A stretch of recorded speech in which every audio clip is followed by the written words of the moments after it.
first. One more parable.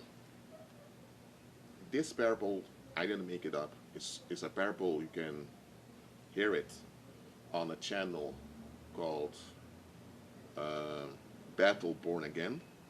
It's a guy who has many videos about narcissism. He has a lot about the subject. And I believe the guy is a believer also. So this parable, I heard it today. He used it to explain something. I'm going to use a short version of it. If you want to listen to the full version, you can check his channel for yourself. I'll leave a link below to his channel in the description section. Let's say you have your own airplane. You're the pilot. And on your plane, you are the pilot. So you are the one steering the airplane to wherever you want it to go. You have passengers. Some of them are friends, relatives, or people you meet, acquaintances. They're all on board. Then you stop at one place and you have this one passenger that comes in. At first, she's very kind, she's very polite, there's nothing wrong. But after a while, there begins to be complaints on the airplane. So you address it, you go back, think nothing's wrong. Then this one individual begins to make complaints about other passengers. And, well, those other passengers were indeed out of line, so you kick them out. Over time, other passengers become upset with her, thinking, okay, want her out of this plane because she's causing trouble. But because she's being so kind, and she was consistent in her kindness till now, you think, no, she's not causing any trouble. You guys are the trouble, get out. Eventually end up with an empty plane with only you. The plane is empty except for you, the pilot, and the other passenger. There was a time this passenger asked you, can I sit next to you in the cockpit? And you told her, no. I'm authorized to do this. It's my plane. You're not a pilot.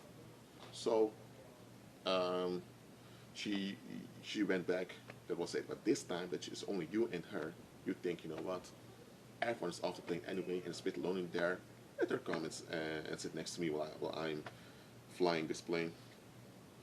Eventually, she takes over the plane, and she commands you to go where she wants to go. And she becomes violent. It's now that you realize, oh dear. Before this individual boarded my plane, I had no conflict nor issues with the passengers. Since she came, many issues arose. Now all those other people are gone, and she's left, and she wants to take over. She wants to hijack this airplane. Now this was the parable that other YouTuber made. Now, what he wanted to explain was that your life is as an airplane, you are the pilot, and you're the one sailing wherever you want. Now, first of all, as individual human beings, we don't have any power out of ourselves. We're vulnerable, weak creatures. And we are social creatures also, and we are affected by our environment. We were shaped by our environment, so we're not like pilots having our own airplane. Because even airplanes need permission from airports to land. So, but okay, I get what he's saying. I get this message. But I want to expand on this message. Because if you're short-sighted, you may be deceived. If you hear this message, let me explain why. If someone enters your environment, because the whole idea of privacy and your life, it doesn't exist. We know that. There is no such thing as your life, privacy, no. You were born with nothing, and you'll leave this world without a body, so you will leave with nothing. And it's Christ who has raised you from the dead. God is the owner of all spiritual and physical matter. You own nothing, you only have possessions. And you relate to other people. And what we human beings often do is, the context we have with other people, we cling onto them and call it our lives, our privacy, our personal space, our personal living space. It's just clinging. But that clinging doesn't mean that what we're clinging onto doesn't really exist. Our lives, privacy, blah, blah, blah. We're not sovereign beings, okay? I've explained that often before.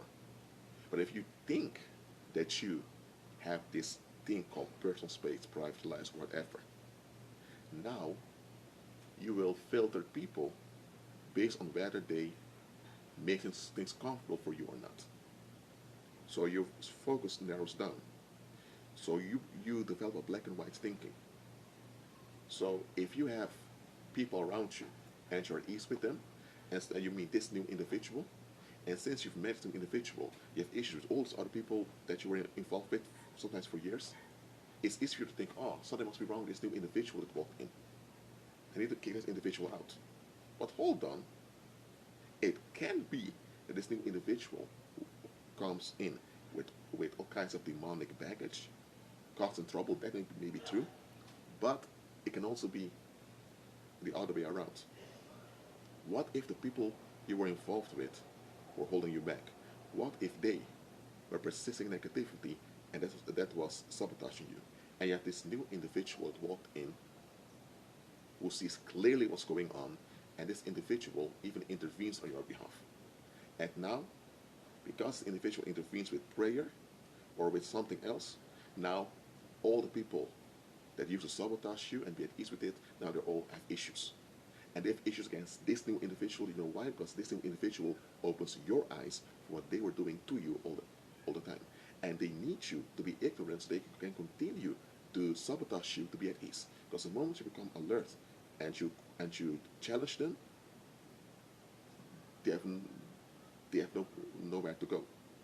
Because the moment you challenge them, they need to face themselves, and because they don't want to face themselves, they know they'll escalate and they'll be worse off. So they want you to remain ignorant of what they're doing. So when someone walks into your life with fresh, clear eyes, and you see clearly what's going on, and that individual sees clearly things that you don't see or can't see, others who are involved in sabotaging you, they're going to be upset with the individual. And they're going to push you, tell you, kick that individual out. Now look, if someone is demonically possessed or demonically charged and they enter your environment and they cause harm and others tell you, kick the individual out, then that's correct.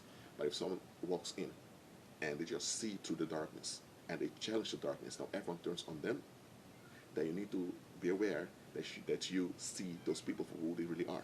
And don't focus on their accusation against the one they're blaming.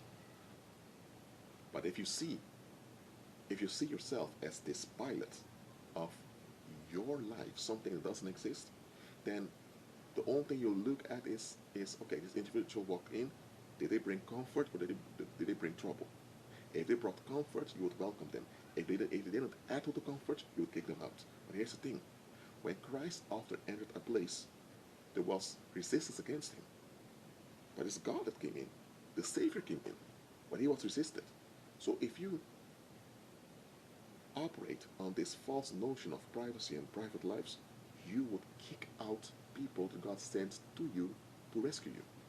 God will send people to you to rescue you, but also we kick those people out because they don't match our expectations. Again, this video is not against another YouTuber because he's doing a good job informing people. But I, as a follower of Christ, as a servant of God, I'm here to inform you. Beware with how you examine people. Always look at the bigger picture. Be at peace.